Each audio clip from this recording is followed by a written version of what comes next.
Eldorado by Edgar Allan Poe. Gaily Bedight, a gallant knight, in sunshine and in shadow, had journeyed along singing a song in search of Eldorado.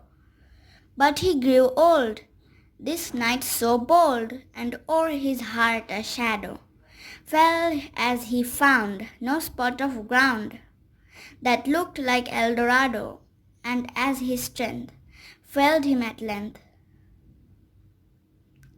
he met a pilgrim shadow. Shadow, said he, where can it be? This land of Eldorado? Over the mountains of the moon, down the valley of the shadow. Ride, boldly ride. The shade replied, if you seek for Eldorado.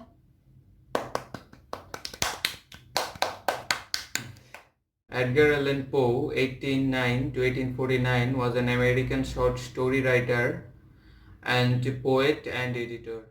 However, he died very mysteriously.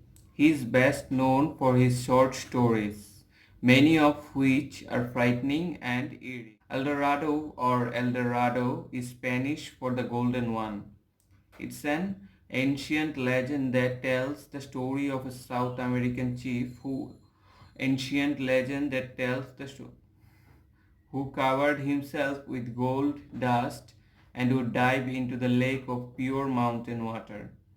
Later, writers and dreamers imagined Eldorado as a place, a city, even a kingdom that was very rich.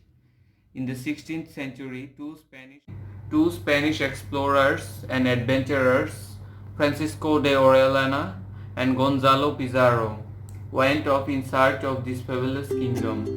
They never found it, but succeeded in navigating the Amazon River all the way to it. So guys, my name is Shanika Luza. And this is my teacher, Mudhu.